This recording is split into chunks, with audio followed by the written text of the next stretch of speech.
It's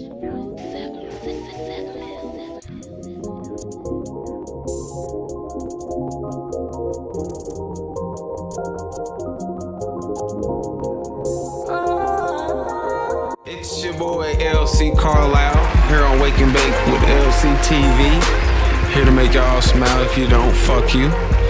We have a wonderful, beautiful guest in the building. Her name is Christy.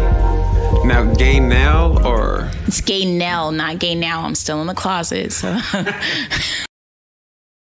Okay. It's Christy Gaynell. And she's my guest because I met her the other night at Relapse Comedy Show. Is it Comedy Theater? It's Relapse Theater, yeah. Comedy Theater. Comedy Theater. One of my buddies at work, he just told me, like, hey, it's a spot where comedians go.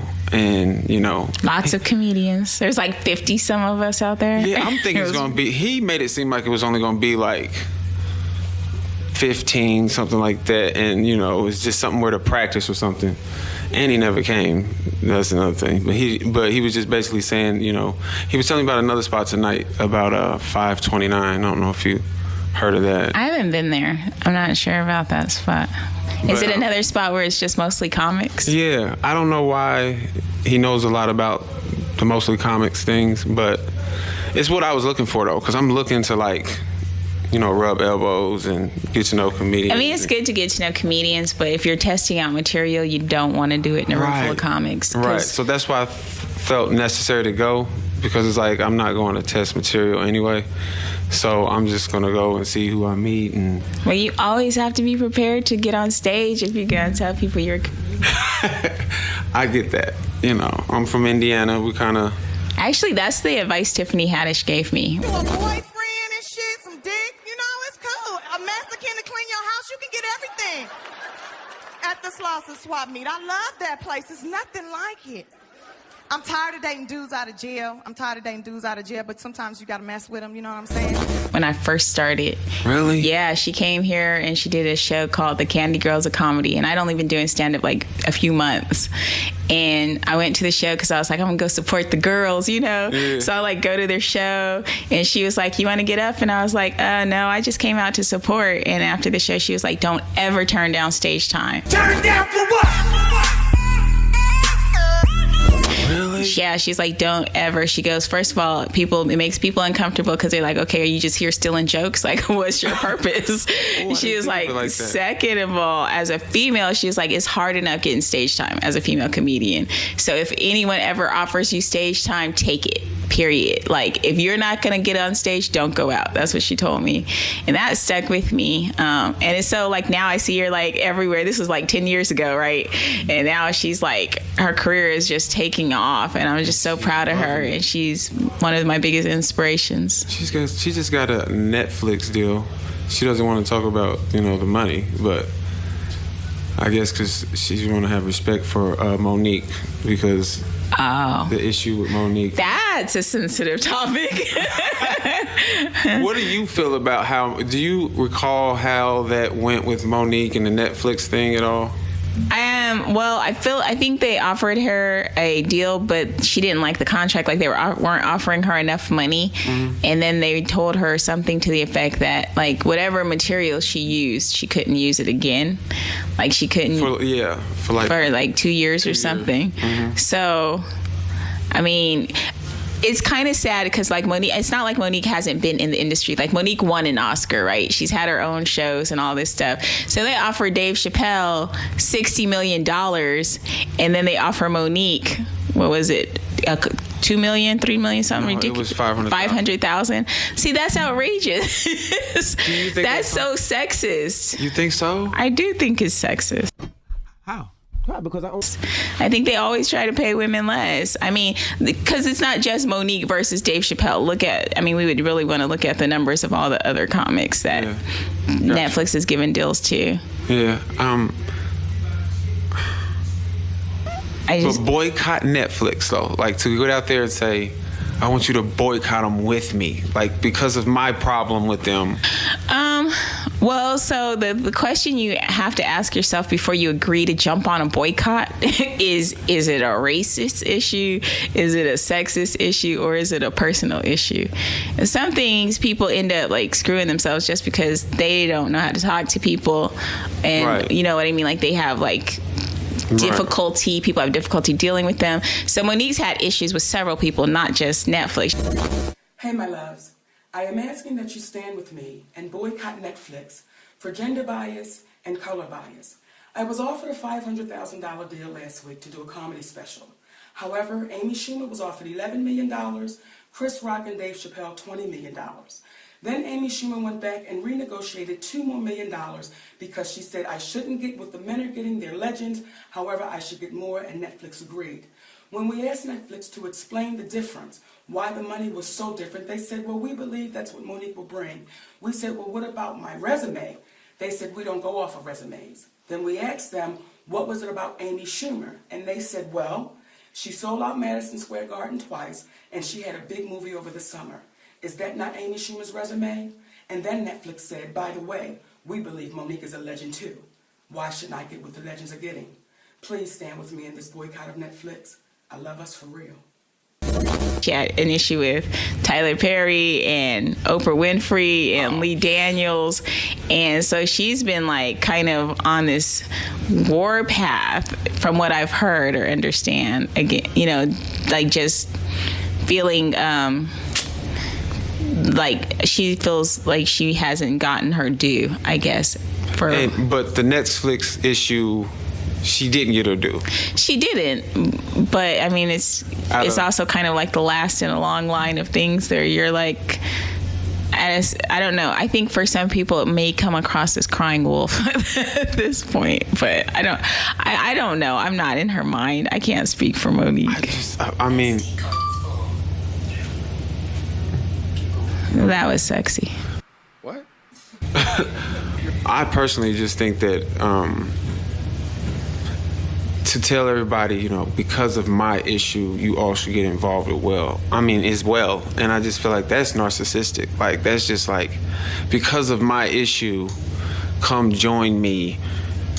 I mean, in a sense, that vision is just so me. Like, I get it. It's not a fair deal. You know what I mean? But life is not fair, period. Like, just not in general, but just...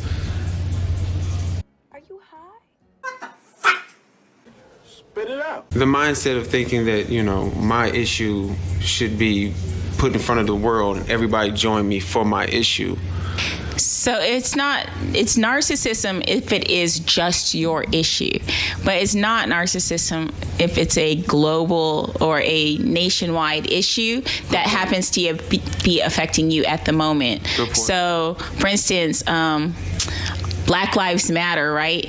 It's something that somebody started because of their issue or because of something that they saw that they didn't like, and then they saw it again happening to someone else and someone else. And so it grew into this movement because at a certain point we could all see that this is something that is affecting us as a community, not just, you know, Trayvon's mom or, you know, you smart. This person's girlfriend or whatever. So, I mean, at a certain point, your issue is everyone's issue. Or I should say, if at a certain point your issue is everyone's issue, then it's definitely something that people should support. But it only really became an issue when it happened to just her. Like, she may have been the only one who brought it to the forefront, because I think what's the difference between Monique and a lot of other artists is she has a sense of self-worth and of what her value should be. So if you're growing up, like if you're coming up in the entertainment industry, right, and you see all these people who win Oscars, and after they win an Oscar, they're getting paid $20 million for movies, like to star in the movie, and then you go and you win an Oscar, and someone's offering you $500,000 to star in a movie. What's the difference other than the fact that is it the color of your skin? Like, every other Oscar winner has gotten paid significantly more money for the roles that came after the Oscar win. And she's still getting the same thing that she was getting before it. And I think that's her complaint. Here's the reality, and you're 100% right, and I agree with you 100%. But we would ask her now, what deals has she gotten between the attempt to get the boycott going and now? Like, what has accumulated since that point? You see what I'm saying? Okay, she's made a good point for everybody as a whole, when it is for everybody. But the reality that it was really just about her personal dealing with them. It'd been different, like, if she would have went and had an issue with Netflix, knowing what's going out, and she was kind of like the outsider looking in, and then she's like, let's boycott because look what's going on. But it was till it like was her personal with them. She wants to put it out there like, let's boycott, let's stop making them be a business. You know, if we all boycott, they won't make any more money. They'll have to shut down because of my problem, even though it speaks for everyone. But I don't think she was broadcasting it as for everyone in a sense. Like, I mean, it was for everyone as far as women getting paid less than men. But during the interviews, it was more about they got this much and I got that much. But I mean, so the thing about it is, not a lot of people advertise how much money they make, right? Right. So a lot of people who have Netflix deals, we have no idea what they got paid for them. Right. I think the thing that shook everybody up with regard to like how much it was possible to make was when Dave Chappelle's dollar figure came out at like he's making this much for a 2 or 3 special deal, right? So when you broadcast that, okay, this person's getting 60 million, every other person probably signed a non-disclosure agreement of some sort where they can't even really talk about how much they make, or you know what I mean? Like there are barriers to, so there's probably a lot of other people who are upset, but they weren't in a position to say anything about it. And because she hadn't signed the contract, she could say whatever she wanted. Right. But now she has to think of her career as well. Now she's putting herself in a position where people might be scared to deal with her because she will put their business out there. Shut the fuck, shut. Did I say, no? Oh, shit. Say it again. Say something else. Oh, say something else. You see what I'm saying? So it's like, I don't know if she was sacrificing herself for everybody. I really think it was personal, but it ended up killing her. I mean, she's not done for it. I don't know. I think as a comedian, that's the risk we all take every time we hit the stage. You know, every person who has any kind of relationship with the comedian, that's their biggest fear. You're going to put my business on the stage. You're going to put my business in the street. Every time I meet someone, they're like, are you going to put me in your act? I'm like, you're not that interesting. I mean, no offense. Like, that was a great stock joke, but I can't use that. You know, like, everybody's like, either tell me a joke or let me tell you a joke. I'm like, how do you feel when people do that? Like, when people try to just put you on the spot and say, tell me something funny. That's annoying. It's so annoying to me. Do you just have because like a typical rebuttal to? I'm like, I'm not at work right now, but thanks. I'll actually try to make them laugh, though. You will. I mean, it depends on the setting and the person. But in most cases, like, I mean, I've had even on stage, like I walked out on stage one night and this guy was like, you better be funny. You better make me laugh. And I was like, I don't go to your job talking about my burger better be good. I don't talk about my fries better be hot. Like, I don't disrespect you when I come to McDonald's. Don't be up here trying to make me feel like I gotta cater to your needs. I'm doing my job right now. You better leave me the fuck alone. He just fell out laughing. I mean, at a certain point, like, if you can't take control of the stage, of the audience in those moments, you lose them for the whole show. Yeah. Did you see that one? He was here recently. One of the artists, they was about trying to fight on stage. One of them was swinging one of the mic with the phone stands. And Jessica, I don't know if you know who Jessica is. Hilarious Jessica. She's like on the new Rail show. That just came on Fox. But anyway, there's a couple Jessicas in stand-up, so I'd have to hear her last name too. I think she just goes by Jessica Hilarious or Hilarious Jessica. Did she have a Netflix special? Her personally, I don't know. I wouldn't be surprised if she did. I know they just got the show deal for Rail. I don't know if you know about that. That's not. That's awesome. So who's calling? Doesn't matter. Caller, you're on the line. Calling me. I hope nobody wants some money. Should I? Nah, he probably would be mad about that. Nah. Hey, hello, Rob. How you doing? I'm good. Well, listen. Doing well. That's good. It's good to know. I was told it was okay to answer the phone, and right now, we're on Wake&Bake LCTV podcast. Could you say hello to the people? Hey, how's it going, everybody? Welcome to the show, Rob. Company. What's the name of the company again? Bentley's Luxury Jean Company. Oh, okay. That sounds like a nice clothing line. They should go check it out. Where can they follow you at, Rob? I tell you what, check out BLJC2565.com or BLJC_2565 on Instagram. Great That's plug. a mouthful. Yes, and that's a great plug. I'll discuss the pricing with you later. And Fuck that. Pay me. I'll hit you back when I'm done interviewing Christy.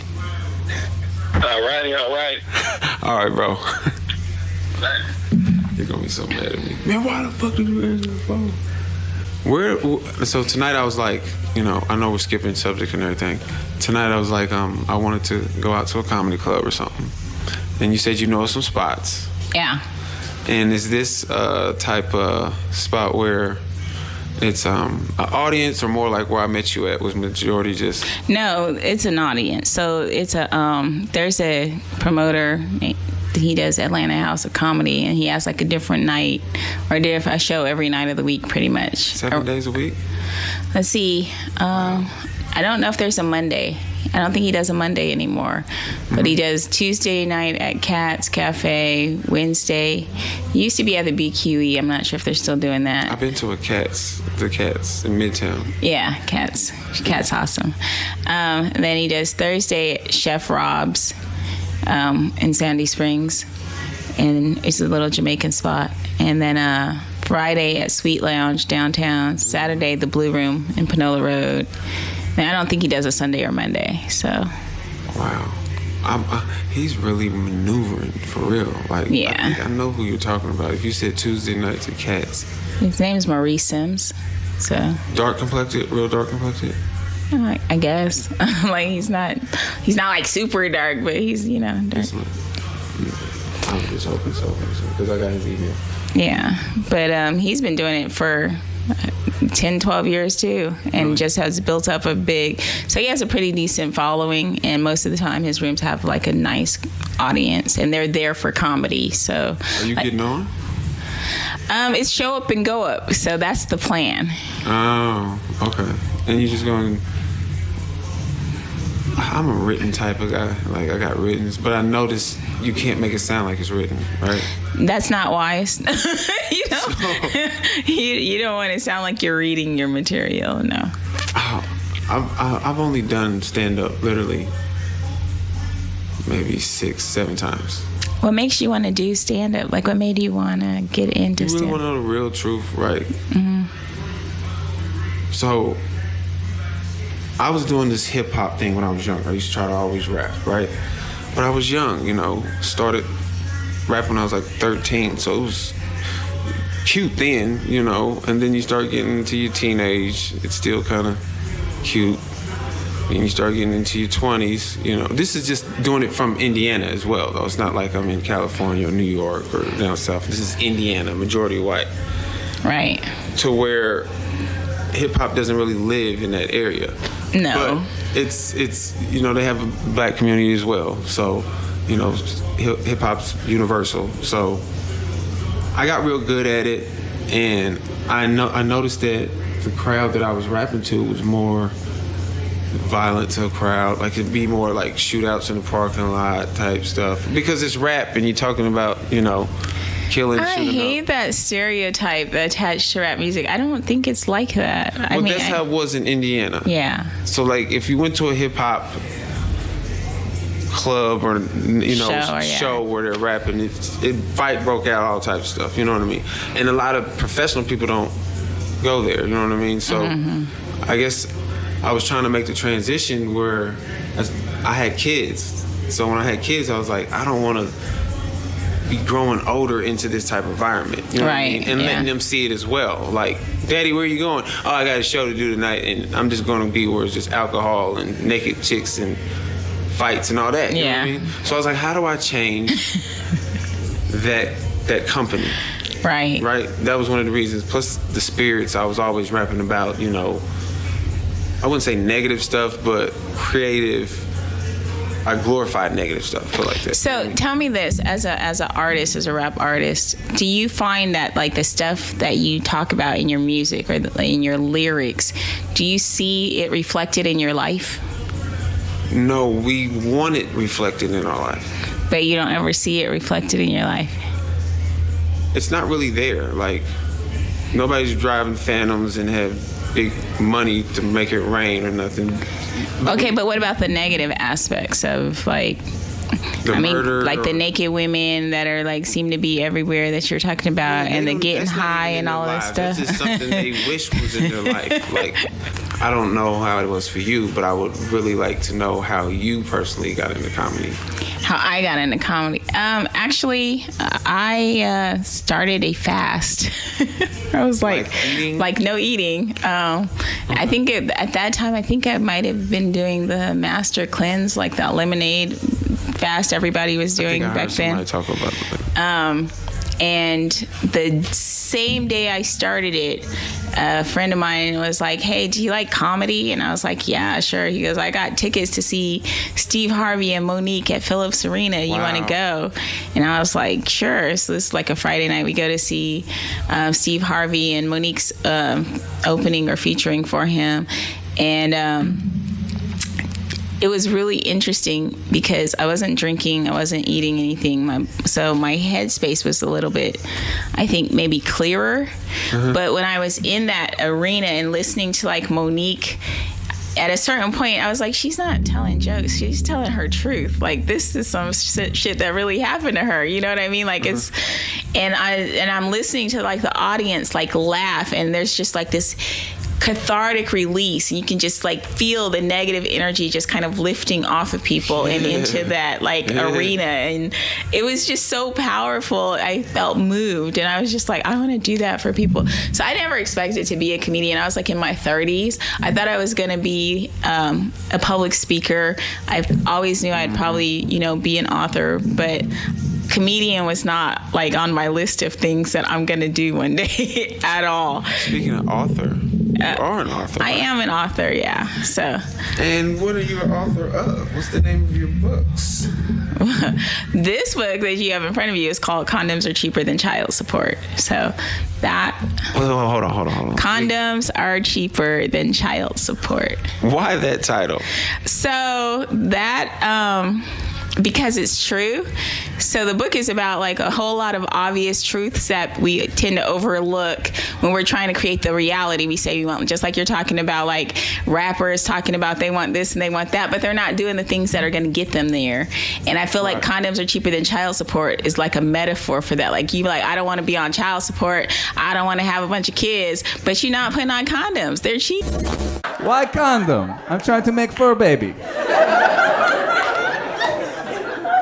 I think if I was hairier, more people would have laughed at the fur baby. Like, condoms cost what, $3 a box? Child support is like $300 a month if you're lucky for 18 years. Yeah. So I'm like, if you just do basic math, like you could save yourself a fortune. You know what I'm saying? Yeah. And so like in that chapter, I even talk about how sometimes it's the only one of the chapters actually relates to that topic specifically. But I even talk about how a lot of times, if you don't know who you're dealing with, you could be getting set up to get put on child support. Like, there are people out here who literally are going to try and take advantage of you just because, like, if I know you got money and I don't want to really work like that, and I might already have a kid, I might be willing to pop out 2 of your babies for a small chunk of change every month. You know what I'm saying? Like, I don't have that mentality, but I know that there are women who do. So I just kind of like, I have a son, and I kind of wanted him to be like aware that these are things that are going on in the world. Don't just be out here raw, being stupid, and not, you know, having the awareness of what you're doing and with whom. So that's kind of, and then my ex-husband, he's got like 5 kids, 6 women, 6 kids, 5 women. I can't count. Like, it's ridiculous. So I was just like, look, you're fucking up the pot right now with this child support shit. I'm going to need you to slow down and get you some condoms. Okay. Get it. But, you know, you can lead a horse to water, but you can't make him put on a condom. Does he, I mean, I don't know if I'm getting too personal, but does he pay child support, or did he pay child support? Sometimes. But he was on it, like... He was court ordered to, but getting him to actually pay the shit is a whole nother story. So, but yes. I grew up in that. I grew up as a child supposed to receive child support. And I remember my mother it was a paper, and she's like, your dad's on the front of the paper as they had a top 10 most wanted dads for child support. Wow. I swear to God. And she was like, I think I was like 5. Wow. How did that make you feel? Did it like... I didn't even think it was a big deal. Like, it was her venting. But did it, I mean, so there was a point, my kids were young, and he was just being real spiteful, right? He didn't want to pay child support, and I had stuff going on, like my dryer broke down. He had one sitting in the basement. Nobody's using it. Like, we had bought it together. I was like, let me use the dryer. He was like, no. I was like, okay, well, you don't want to pay child support. You don't want to let me use the dryer that nobody's using to dry your kids' clothes. Like, what the fuck? So I just took him to court, and they arrested him. Oh, and no, listen to me. Like, somebody died. Like, right, you know what I'm saying? They were like, okay, you're in contempt of court. And they basically arrested him until he came up with half of the back pay. And Have you ever been in trouble before that? No. Oh my God.